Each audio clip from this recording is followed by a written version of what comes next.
A história começa com uma mulher chamando pelo jogador, cujo nome é Zhang Xuan, e ela estende a mão, avisando que não há muito tempo restante. É explicado que o demônio da ganância liderou um exército demoníaco. Assim, criou um templo feito de ouro raro. Este templo originalmente existia no topo da torre. No entanto, após a Terceira Guerra Demoníaca Divina, as forças demoníacas restantes, incluindo este templo, foram expulsas.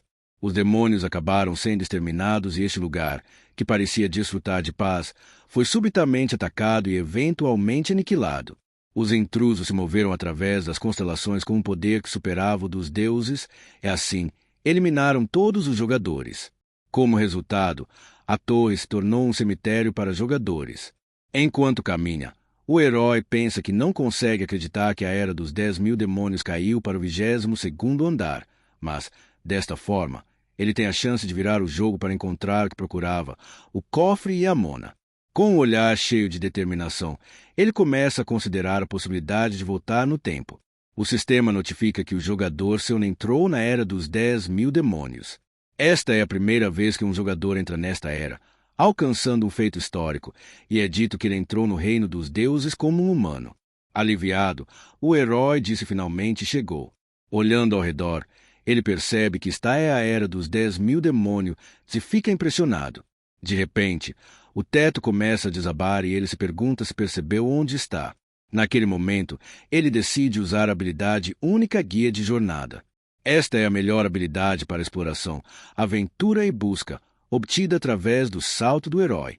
Usando essa habilidade, ele pede para ser guiado até o cofre e a Mona. Rapidamente, ele começa a correr em direção ao cristal para encontrar o que procura. No entanto, ele fica confuso ao perceber que está indo em direção a um beco sem saída. Sendo pelo menos um pouco inteligente, o protagonista percebe que este é uma passagem secreta, então ele puxa um candelabro. Ao abrir a passagem, ele entende que há muito espaço na área. Pegando seu próprio candelabro, ele começa a descer as escadas da masmorra bizarra. Chegando a uma gigantesca porta dourada, ele entende que este deve ser o lugar. Com uma chave na mão, ele comenta que nunca imaginou que ficaria grato feliz, já que ele o ferrou todas as vezes que pôde. Voltando no tempo, o homem oferece ao herói a chave como pagamento. Irritado, o protagonista afirma que o contrato não mencionava isso e que, se o homem continuar assim, ele está fora. Com um sorriso malicioso, um homem elegante diz que, se ele cancelar o contrato com o guia, sua carreira como aventureiro acabou. Retornando ao presente, o herói decide usar a chave para abrir o portão gigante. O sistema informa que a carteira oculta da chave dourada foi ativada. Esta é a chave dourada de Mammon, uma chave que concede acesso ao cofre de Mammon. Ao abrir a porta, o herói começa a se sentir maravilhado e percebe que há um grande tesouro na sala. Caminhando pelo corredor como tio Patinhas, ele diz que todos eles são incríveis. Algum tempo depois, ele encontra a espada dela, um manual de artes marciais que ensina a técnica dos demônios celestiais. Além disso, há também um antigo livro de magia circular e até mesmo um coração de dragão. Confuso, ele começa a questionar como eles conseguiram adquirir tudo isso. Com pouco tempo restante, ele decide usar o guia de jornada novamente para continuar sua busca. No entanto, o cristal leva uma pilha de ouro que ele terá que derrubar. Depois de exercer um grande esforço em todas as moedas, como o próprio tio Patinhas, ele finalmente o encontra. Este é o artefato do deus do tempo, a ampulheta de Cronos.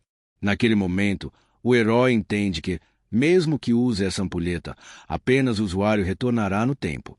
Assim, se ele retornar à guerra demoníaca, o herói percebe que pode escalar pessoalmente a torre para deter os intrusos. Desta forma, ele pelo menos evitará o apocalipse, assim, salvará a torre. Com isso, o protagonista pega a ampulheta em suas mãos.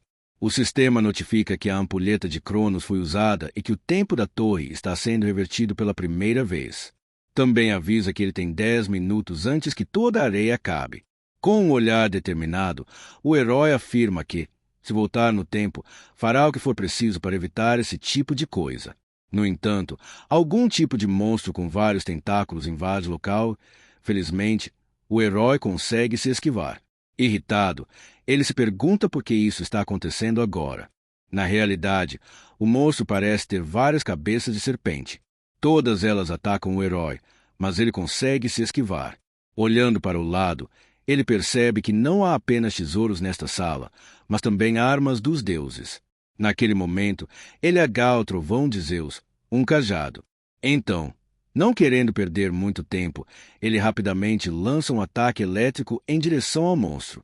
O monstro fica completamente enfurecido, no entanto, consegue atingir o herói. Irritante, o protagonista percebe que este monstro é mais forte do que ele imaginava. No entanto, surpreendentemente, uma espada gigantesca aparece ao lado dele. Esta é Lentum, a espada da destruição. O protagonista afirma que, usando as armas dos deuses, não importa quão fortes sejam esses intrusos, ele será capaz de derrotá-los. Além disso, essa espada também existe para incitar o caos. Ele balança a espada, avançando em direção ao monstro. Ele é envolvido em chamas carregadas pela espada, enquanto seu oponente impunha algum tipo de magia negra. Recusando-se a aceitar sua morte, o herói rapidamente se esquiva de todos os ataques da serpente gigante. Sem hesitação, desfere um golpe simples no monstro, queimando-o para sempre. Analisando a situação, ele percebe que os intrusos são formados usando outras criaturas vivas. Olhando para frente, ele percebe que seu corpo principal finalmente foi revelado. Acontece que é um tipo de javali com várias cobras presas ao seu corpo. O javali maciço então avança, enquanto o herói se prepara. Olhando para o lado, ele avista outra arma dos deuses, algo muito conveniente. Esta é a lança radiante, Bronze. É a arma da deusa da luz, conhecida por perfurar tudo o que existe. Em uma cena magnífica, o herói joga o tridente com toda a sua força no javali, perfurando completamente. O golpe foi tão poderoso que o monstro acabou explodindo. E, depois de passar por tudo isso, o protagonista observa que foi incrivelmente difícil. Naquele momento, o sistema notifica que ele é o primeiro jogador a derrotar um intruso, alcançando um feito histórico. Naquele exato momento, um dispositivo de Cronos é ativado, pois toda a areia acabou. Explica que o cofre da ganância desabou e que o cofre não tem mais um dono. Neste momento, John é reconhecido como o novo dono. A boca da guilda é destruída e o poder da gula é concedido ao jogador que a derrotou. Em choque, o herói questiona o que isso significa. Enquanto isso, o sistema notifica que a causalidade do jogador está sendo revertida. Todas as suas habilidades estão sendo apagadas, uma por uma, assim como a experiência que ele ganhou na torre. Então, depois de tudo isso, o sistema notifica que ele está retornando ao tutorial. Enquanto isso, em outro lugar, em uma espécie de floresta, várias pessoas estão reunidas. Um deles questiona o que é este lugar, enquanto uma garota diz que tem certeza de que estava no trabalho. De repente, uma tela aparece na frente de todos. É o sistema, dando-lhes as boas-vindas ao tutorial. As pessoas começam a se perguntar o que este tutorial realmente é.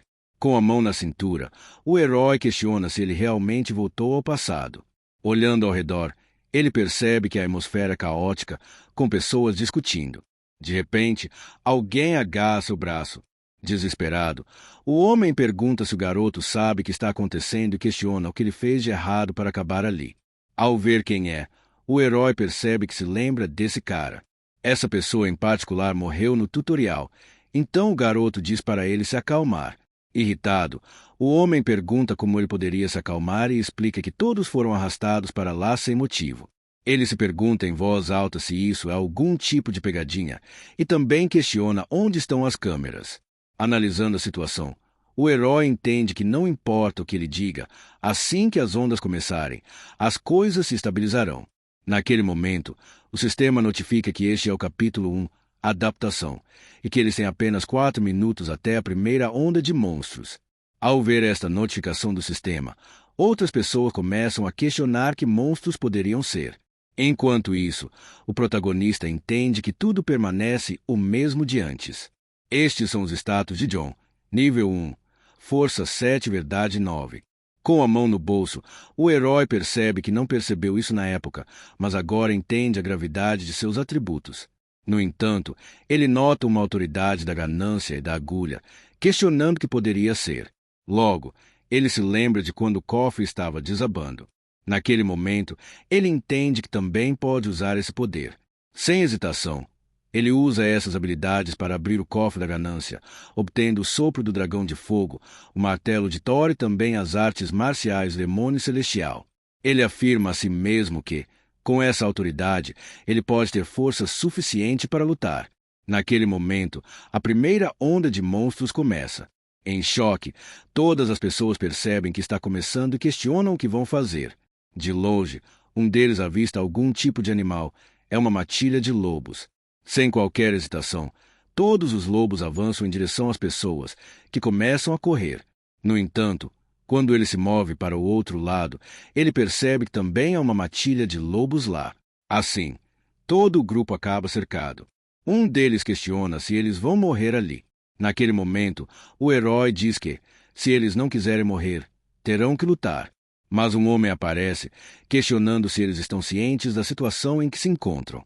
Agarrando o garoto pelo colarinho, ele exige saber como ele pensa que eles devem lutar contra essas coisas sem nenhuma arma.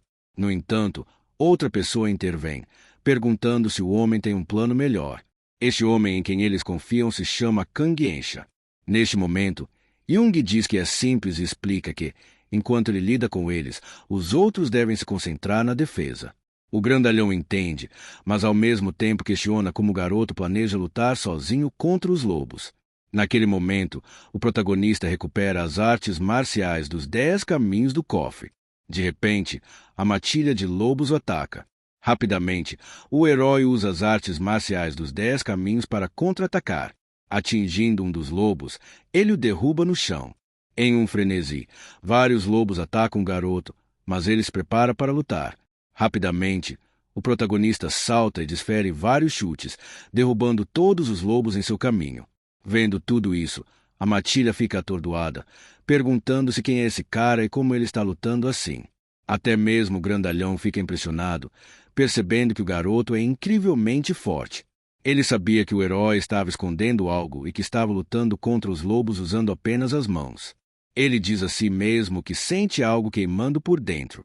Então, ao se defender de um lobo, ele entende que isso não é medo nem impaciência. Com um olhar furioso, ele declara que, na verdade, é distração. Em menos de um segundo, ele agarra o lobo pela cabeça e o esmaga no chão. Todos ficam impressionados com o grandalhão, pois ele conseguiu derrotar um lobo sozinho. Gaguejando, uma das pessoas se pergunta se eles podem realmente vencer, e outra responde que sim, porque eles superam os lobos em número. Um deles então pergunta se há algo que eles possam usar como armas. Observando o herói com atenção, ele percebe que o garoto não tem força suficiente para derrotar os monstros. No entanto, em contraste, ele está usando sua técnica para desferir golpes precisos, empregando um estilo de luta completamente diferente. Com o corpo tremendo, o grandalhão declara que quer lutar ao lado deste homem. Pouco tempo depois, o herói acaba com todos os lobos e observa que, aparentemente, ele está preso neste lugar. Ele percebe que seu corpo está muito fraco para lutar como estava acostumado e que já está exausto após toda a batalha. Naquele momento, algum tipo de sentido de aranha é ativado em seu cérebro. Ele se pergunta o que é esse sentimento, pois de repente começa a sentir o olhar de uma presença imensamente poderosa. Nesse momento, o sistema notifica que a constelação do Corvo Torto está observando o garoto. Surpreso, ele olha para cima e percebe que este Corvo Torto é, na verdade, o dono original do cofre da ganância, cujo nome é Mammon.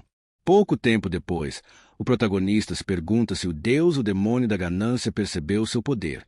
Ele entende que, se Mammon descobrir que ele usou os itens do cofre sem permissão, ele não ficará em silêncio. E só o fato de ele ter usado seu poder sem permissão já é motivo suficiente para a punição.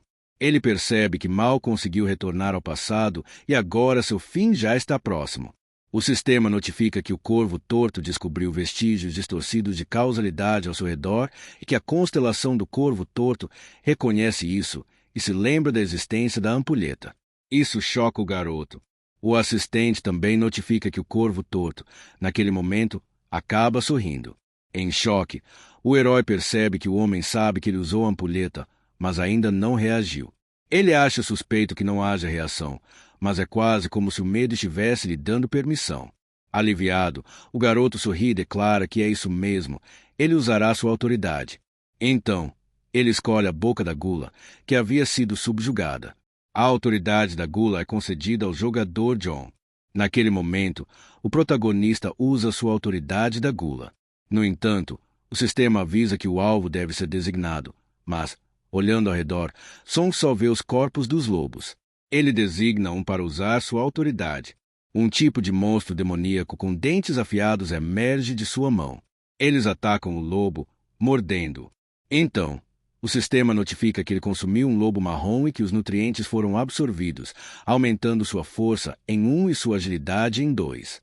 O garoto então percebe que, apenas consumindo os corpos, suas estatísticas aumentarão. Confiante, ele pensa que, se puder usar sua autoridade livremente, será capaz de levar suas habilidades físicas ao limite em pouco tempo. No entanto, ele logo percebe que talvez Beelzebub, o deus da gula, também o tenha notado.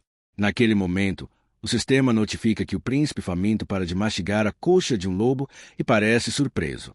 Engolindo em seco, o protagonista afirma que escapou por pouco por sorte, mas Beelzebub é um deus demônio poderoso e ele não pode contar com a sorte. O príncipe faminto abre a boca como se estivesse prestes a dizer algo, mas, em vez disso, ele simplesmente come mais carne. Lendo isso, Shang entende que um dos demônios mais fortes está hesitando por causa de alguns pedaços de carne. Sorrindo, ele percebe que isso realmente funciona a seu favor. Usando a autoridade da gula, ele entende que, se o demônio estiver com fome, ele o deixará comer o quanto quiser. Ao usar sua autoridade, vários monstros começam a devorar os lobos. Pouco tempo depois, o sistema notifica que o príncipe faminto celebra o banquete repentino e o garoto percebe que funcionou. Os nutrientes foram absorvidos, aumentando sua força em 1 e sua agilidade em 5. Esses aumentos de estatística são muito menores do que antes, como o garoto percebe. No entanto, ele não está muito preocupado com este objetivo de aumentar suas estatísticas por enquanto. Ele pergunta se o demônio já está satisfeito. Em resposta, o príncipe faminto diz que isso foi apenas um aperitivo. Sorrindo, o herói diz que isso é esperado e que isso conclui seu treinamento. Algum tempo se passa e recebemos 50 pontos, e todos parecem felizes com o resultado. Um pouco afastado do grupo, o herói também está satisfeito, pois ninguém se feriu, diferente da última vez, quando houve algumas baixas. Além disso, lidar com mais da metade dos monstros deve ter contribuído para esse desfecho. Se está em primeiro lugar com 220 pontos, seguido por Kang em segundo com 80 pontos e Yuki em terceiro com 40 pontos. Analisando o ranking, o herói comenta que 220 pontos são suficientes durante o tutorial. Os pontos de contribuição individual se acumulam, e quanto mais pontos alguém tem, melhores são as recompensas por passar no tutorial. Além disso, suas chances de ser escolhido por uma constelação também aumentam. Seung então declara que, naturalmente, seu objetivo é ficar em primeiro lugar e que, embora tenham passado pela primeira onda sem problemas, ele percebeu que, de uma forma ou de outra, será necessário uma arma. No entanto, ele entende que, se usar a arma de M com seus status atuais, inevitavelmente atingirá seu limite. Neste momento, ele precisa usar armas para compensar suas próprias limitações. O problema é que não há armas decentes na área. Nesse caso, ele entende que precisa vasculhar a floresta para encontrar algo que aumente seus próprios status. E, com esse aumento, ele poderá desbloquear melhores tesouros do próprio cofre de Mammon. Nesse momento, alguém chama o protagonista. Uma garota pergunta para onde ele está indo, enquanto ele mesmo se questiona sobre aquela voz, que lhe parece familiar. Então, o garoto percebe que se trata de Yuyu, que antes da regressão era conhecida como Redemoinho. Kang não lembra de todos neste lugar, mas não há como esquecer Yuyu. Ela estava se tornando famosa até mesmo nos andares superiores da torre, junto com Kang, que era conhecido como o Homem Musculoso. Afinal, ela era uma das melhores da torre. Exausta, a garota pergunta ao protagonista para onde está indo sozinho. No entanto, o garoto entende que, agora que o tutorial começou, cada minuto e segundo são cruciais, e ele não tem tempo para lidar com isso no momento. Em resposta, ele diz que está apenas explorando a área, pois ficar parado não ajudará em nada. No entanto, a garota argumenta que eles não deveriam vagar por aí e que deveriam, antes, se reunir e discutir como lidar com a próxima onda. Com a mão na cintura, o protagonista questiona se algo realmente mudará se todos discutirem entre si, e ela insiste que sim. O garoto pensa que não tem tempo para isso, pois não é algo que ele possa explicar em detalhes. Sean pergunta o que ela pretende fazer para aliviar a ansiedade do grupo e afirma que, independentemente disso, quando a segunda onda começar, todos acabarão apenas se escondendo novamente. Irritada, a mulher responde que, mesmo assim, eles não sabem quando aqueles lobos podem aparecer de novo e que é perigoso para o garoto ir sozinho. De repente, uma tela se abre diante dos dois. É o tutorial, capítulo 1, adaptação, informando que o tempo restante até a segunda onda de monstros é de apenas 2 horas, 57 minutos. O protagonista diz a ela que deve voltar para dentro e que, a partir de agora, é melhor prestar atenção ao sistema de mensagens. Enquanto espera, ela também pode organizar a discussão ou qualquer outra coisa. Ele acrescenta que seria melhor se ela lhe desse um tempo para procurar um galho forte ou algo útil. Completamente ignorada, a garota apenas permanece em silêncio. Algum tempo depois, já nas profundezas da floresta, o protagonista acaba de derrotar outro lobo. Com a mão no bolso, ele olha ao redor, se perguntando por que há tantos deles. Ele entende que este é o momento perfeito para aumentar rapidamente seus atributos. Ele usa a autoridade da gula para devorar os lobos caídos no chão. No entanto, o sistema o provoca, afirmando que ele não pode mais absorver nutrientes da mesma entidade. O príncipe faminto reclama que está cansado dessa carne, enquanto ainda mastiga. Surpreso, o herói percebe que o príncipe se cansou dessa comida. No entanto, ele lembra que essa é a gula, algo que não pode simplesmente transformar em um monstro. Rezando para o céu, ele pede ao demônio que espere um pouco mais, prometendo encontrar algo ainda mais delicioso. Nesse momento, o sistema notifica que o príncipe faminto engole os cristais inteiros, e seus olhos começam a brilhar. Segurando sua arma com firmeza, o herói diz que vai conduzir um experimento. Ele então usa o cofre do tesouro da ganância para retirar uma espada, escolhendo Grã. Ele percebe que talvez os tesouros tenham perdido suas formas, restando apenas seu poder, e que, em breve, pertencerão a ele. Ele então entende que, se fundir o poder do tesouro a um item adequado, ele basicamente se transformará em uma espada lendária. Nesse momento, sua arma começa a se transformar em uma espada lendária, com raios elétricos surgindo dela. No entanto, algo parece estar errado. Rapidamente, a arma evapora de sua mão. Nesse caso, Sean não conseguiu suportar o poder da espada lendária, e ela acabou desaparecendo. Logo, ele percebe que conseguiu adaptá-la de alguma forma, mas que, se tivesse usado algo mais forte, teria sido reduzido a cinzas. Além disso, a autoridade da ganância não pode ser usada por ninguém além dele mesmo. Se Xion estava se perguntando se era possível para outros usarem esse poder, ele descobriu a resposta ao usar um tesouro inútil em um lobo. Por ora, sua única opção é aumentar suas habilidades até o ponto em que possa lidar com os tesouros em questão. Depois de refletir sobre isso, ele percebe que não há mais nada a fazer por enquanto e que precisa encontrar uma arma. Enquanto caminha pela floresta, ele entende que não encontrará nada adequado e que seria útil ter um guia. Buscando um caminho mais fácil, ele decide abrir novamente o cofre do tesouro da ganância e retira o item focinho, que concede um excelente olfato para localizar presas rapidamente. Esse item se funde ao seu corpo. Como resultado, seu sentido do olfato se torna muito mais aguçado. Ao testá-lo pela primeira vez, ele capta um cheiro interessante. Sem hesitar, o herói avança, acreditando que o forte cheiro de ferrugem confirma sua suspeita. Nesse momento, o príncipe faminto começa a reclamar sobre como a pele está grudada em suas costas. Ao ler isso, o herói percebe que está lidando com um porco e não com uma constelação. Depois de correr como um louco, o protagonista está completamente exausto. À distância, um lobo observa, rosnando. Nesse momento, o herói detecta outro cheiro. Ao se virar, ele percebe a presença de uma criatura misteriosa, um lobo com uma aura extremamente assassina e até uma cicatriz sobre um dos olhos. O herói fica um pouco nervoso, pois se trata de um lobo cinzento. Ele considera a possibilidade de que o lobo já soubesse onde ele estava, assim como ele o havia farejado. Antes de sua regressão, ele estava ocupado demais apenas fugindo. De repente, Uma energia massiva envolve o herói. Ele declara que, desta vez, as coisas serão diferentes. Rapidamente, o lobo cinzento avança contra ele com toda a força, mas o protagonista consegue desviar. Enquanto faz isso, ele percebe que o lobo, além de maior, também é mais rápido que um lobo marrom comum.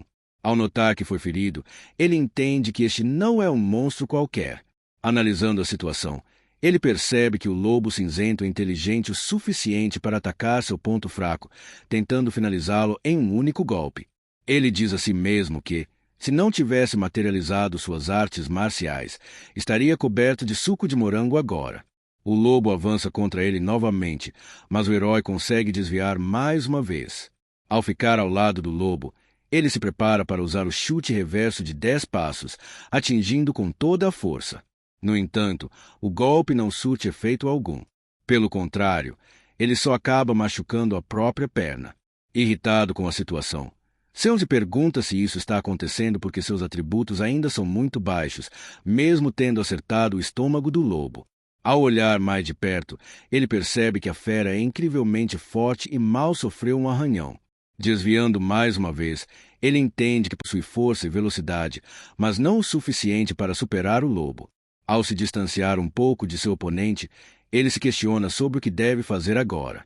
Nesse momento, uma matilha de lobos marrons aparece para auxiliar o lobo cinzento. Recuando um pouco, o herói percebe que a situação é ruim e que talvez não consiga escapar desta vez. No entanto, mais uma vez, o destino o ajuda a fazer uma arma cair bem ao lado dele. Os lobos marrons avançam contra o herói, que, por sua vez, agarra a espada e, ao golpear um dos lobos, ele comenta que, embora a espada esteja enferrujada, ela ainda é bastante afiada. Após este golpe, o lobo marrom cai com força no chão. Sorrindo, o herói diz que, para uma espada como essa, não é nada mal, e então ele acaba com um dos lobos. Com um olhar determinado, pensa que finalmente encontrou a arma que estava procurando, e agora que está nesta situação, não tem intenção de recuar. Observando o lobo cinzento mais de perto, ele diz a si mesmo que vai acabar com isso antes da próxima onda. Rapidamente, ele usa a dominação da ganância. Então ele ativa a habilidade de esgrima da família Ram e afirma que, a partir de agora, as coisas serão diferentes. Destemido do perigo, o lobo cinzento fica furioso e avança sobre o herói em um ataque frontal. O herói golpeia a boca do lobo com sua espada. No entanto, o lobo consegue segurá-la sem muita dificuldade. O herói então puxa a espada para trás e rapidamente desfere múltiplos golpes em direção ao animal. Esses golpes são suficientes para feri-lo gravemente. Naquele momento, o protagonista percebe que não é à toa que essa esgrima está no mesmo nível da família imperial. Sem dar descanso à besta, ele a ataca mais uma vez.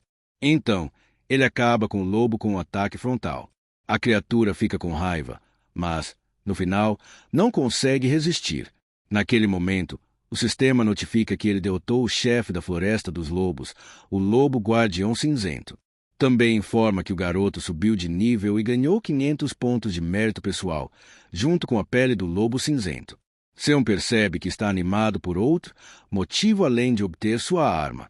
Esse motivo é o objetivo de aumentar seu mérito pessoal, que pode ser alcançado de várias maneiras. O primeiro método é através de batalhas, como visto na rede de monstros do tutorial.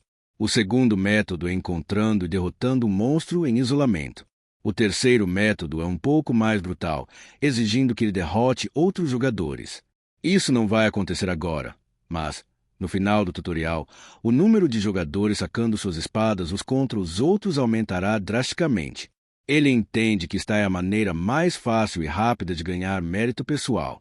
Usando a autoridade da gula, ele absorve o Lobo Guardião Cinzento. Absorvendo seus nutrientes, ele ganha 3 em força, 5 em agilidade e 2 em vitalidade. Naquele momento, o príncipe faminto expressa sua satisfação com a carne, dizendo que não esperava nada menos. Antes de sair, Sean decide verificar seus itens. Ele agora possui a espada do herói esquecido, uma espada longa de categoria B com uma habilidade de veneno e um traço de herói que aumenta o poder de ataque em 10%. Além disso, ele tem a pele do lobo cinzento, que concede carisma e a capacidade de incutir medo nos inimigos, bem como a bênção do vento, que aumenta a velocidade em 5%. O protagonista percebe que, se ele lidar com isso corretamente, ele pode até conseguir evoluir para a classe D. De repente, o corvo torto olha para a espada do herói esquecido com apreensão, comentando que o herói não é tão ruim. Afinal, mudando completamente sua expressão, Seonde pergunta quanto tempo resta até a próxima onda. Abrindo a tela de informações, o sistema notifica que ele tem apenas 12 minutos restantes. Vestindo a pele do lobo cinzento como um manto, o protagonista declara que ele deve se apressar. 12 minutos depois, a segunda onda de monstros começa e o sistema notifica que as pessoas devem parar a onda e provar seu valor. Enquanto caminha pela floresta, o herói se lembra de que prometeu a Io que retornaria antes do início da segunda onda, mas ele rapidamente afasta o pensamento, entendendo que está em uma grande oportunidade para ver como os outros reagirão. Com uma expressão séria, ele afirma que não tem intenção de arrastar consigo alguns tolos que só sabem chorar e atrapalhar. Ao chegar ao local, ele vê várias pessoas lutando contra um exército de javalis selvagens. Um dos homens questiona o que seu colega está fazendo, explicando que ele não deve fugir. Enquanto isso, o homem musculoso e a garota continuam lutando contra os javalis sem nenhum problema. Observando tudo à distância, o protagonista entende que finalmente começou. Um corvo no meio da multidão começa a grasnar, dizendo a alguém para não se esquivar, mas para bloquear. Em seguida, questiona um homem de cabelos loiros sobre o que ele está fazendo, comentando que ele costumava trabalhar em sua empresa.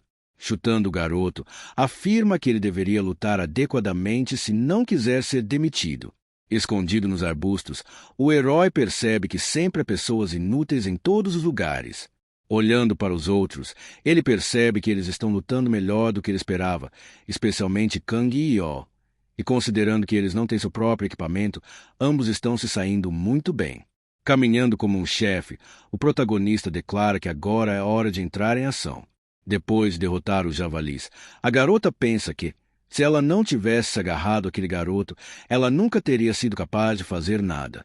De repente, um dos javalis acorda e avança em sua direção.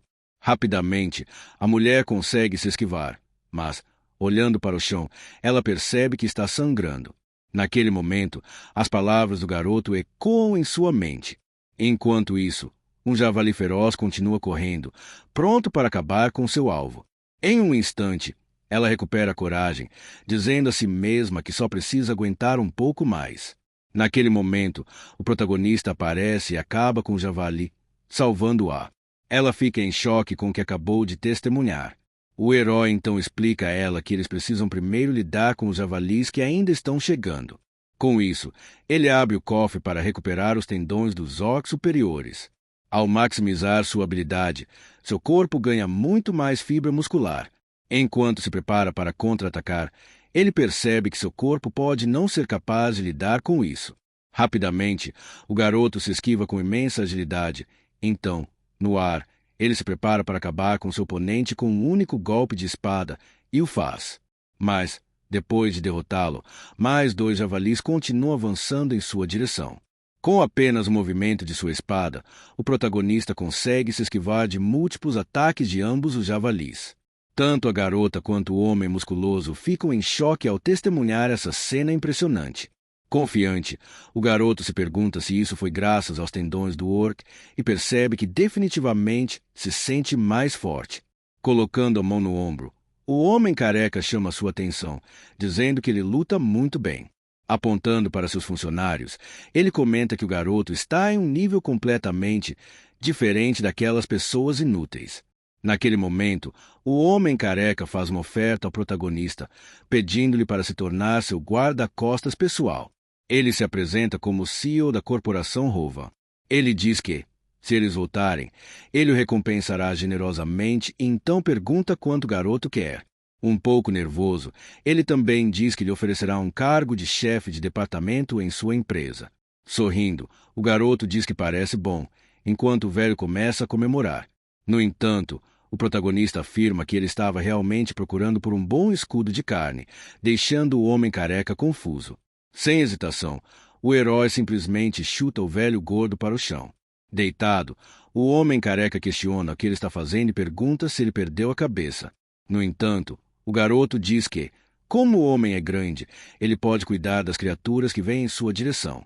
Olhando para trás, o homem finalmente percebe a presença de múltiplos javalis avançando em sua direção. Assim, o homem acaba sendo completamente pisoteado pelos javalis, enquanto o protagonista parece impassível. Enquanto isso, a garota parece apreensiva com o que acabou de testemunhar. O corvo torto observa a cena com um sorriso, enquanto o príncipe faminto reclama por presas mais deliciosas. Algum tempo depois, todos descansaram depois de derrotar os javalis selvagens. Com isso, a segunda onda é concluída com sucesso. É notificado que todos os participantes recebem 50 pontos e que as pontuações individuais estão sendo distribuídas, fazendo com que todos comemorem. Em primeiro lugar está John com 1.080 pontos, em segundo está K com 180, em terceiro está Yuku com 100. Naquele momento, é revelado que ele consumiu o javali marrom, absorvendo seus nutrientes, aumentando sua força em 1 e sua vitalidade em 2. Enquanto isso, o príncipe faminto devora os javalis, saboreando-os, aguardando ansiosamente por mais comida. Olhando para o javali acabado, o garoto pensa que o guardará para comer e que, antes da regressão, tudo o que ele comia era carne de lobo, então ele sabe quão ruim é a carne mal preparada. Preparando sua refeição, ele comenta que a ferrugem na lama não o incomoda, mas que ele não deveria se preocupar com isso agora, porque está morrendo de fome. De repente, alguém se aproxima querendo falar com o protagonista. É uma garota perguntando se ela pode ajudar, com as mãos machucadas. Ela explica que costumava administrar um restaurante e sabe algumas coisas sobre carne. Naquele momento, o herói percebe que ela deve ser uma chefe e decide deixá-la lidar com isso. Olhando ao redor, ele nota uma multidão de pessoas se oferecendo para ajudar de várias maneiras. Um deles pergunta como eles conseguirão acender uma fogueira. Em resposta, o homem loiro diz que não tinha pensado nisso. No entanto, o herói acaba abrindo o cofre da ganância e recuperando a brasa da caça para ajudar. Pouco tempo depois, o fogo é aceso com sucesso para cozinhar a comida. Enquanto isso, o príncipe faminto lambe os lábios, sentindo um cheiro delicioso. Cauteloso, o herói simplesmente diz a si mesmo que ele também precisa comer. Se aproxima, oferecendo ao garoto um pouco de água, que ele aceita. Olhando para sua espada, ela pergunta se ele a encontrou na floresta. Analisando a arma da garota, o garoto pensa que ela deve estar com ciúmes. Mudando de assunto, ele pergunta se ela vê a mensagem se estendendo e flutuando. Olhando para o ranking, a garota percebe que tem 100 pontos e pergunta o que isso significa. Em resposta, o protagonista explica que com essa quantidade ela poderia comprar uma espada e que, ao se concentrar nos pontos, o menu da loja aparecerá. Impressionada, a garota comenta que isso parece algum tipo de jogo.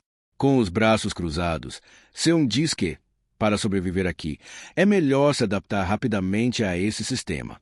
Depois de navegar pelo menu por um tempo, Su escolhe uma espada. Naquele exato momento, a espada cai na frente dela. Sorrindo, ela pergunta como ele descobriu isso, e ele responde que simplesmente se adaptou rapidamente à situação. Cole diz que não consegue acompanhá-lo e o chama pelo primeiro nome, o que o deixa curioso. Explicando, a garota diz que alguém lhe disse para se acostumar com o sistema, então ela o agradece por informá-la. Ela afirma que está ansiosa para trabalhar com ele a partir de agora. Ao amanhecer, o sistema notifica que faltam 58 minutos para a terceira onda de monstros. Seu então pergunta se todos estão prontos, e um deles questiona o que eles deveriam fazer agora. A garota sugere que eles reúnam algumas pedras para jogar e fornecer apoio por trás. Analisando todo o cenário, Seun percebe que as coisas mudaram em comparação com antes, que pode ser por causa de Seo, já que ter alguém no comando ajuda a reduzir o pânico. Ele afirma que isso é bom, porque assim ele pode se concentrar na peça escondida. Com isso, ele abre o cofre novamente para recuperar o círculo de mana azul. Este é o elemento mais básico obtido para os magos usarem sua própria magia. No entanto, este círculo de mana é conhecido por ser menos eficiente do que os das 7 torres, mas, em qualquer caso, sempre há vários métodos de treinamento disponíveis. Primeiro, Você deve estabelecer uma base com o método da Torre Azul, depois disso, construir pilares na fundação usando um método mais avançado. Além disso, ele não pode esquecer o Dantai. Concentrando-se, o herói afirma que pode extrair mana através do círculo de mana, mas este é apenas um método de treinamento para magia. Ele pensa que, para artistas marciais, ele precisa refinar seu Dantan sempre que tiver a chance. Enquanto medita, ele pensa nisso como seguir um rio e consulta as anotações da Torre Azul sobre seu conhecimento do tesouro de Mammon. Concentrando-se totalmente, ele afirma que pode sentir a energia fluindo através de seus pulmões que, sendo cuidadoso, ele pode alcançar a energia presa dentro dele. Enquanto ele se pergunta se essa energia se fundirá com seu próprio corpo, em pouco tempo, ela se consolida em seu coração. O sistema então notifica que o primeiro círculo de mana foi criado com sucesso usando o método de treinamento azul e que, como resultado, extrair mana e usar magia agora é possível. Ele conclui que ele alcançou um lançamento de feitiços extraordinário e que, como recompensa, ele recebeu 1000 pontos. A constelação de 3 imagens de costas viradas se observa com olhos arregalados. Enquanto isso, a constelação mais celestial exibe uma expressão de admiração. Nervoso, ele percebe que várias divindades relacionadas à magia estão mostrando interesse nele.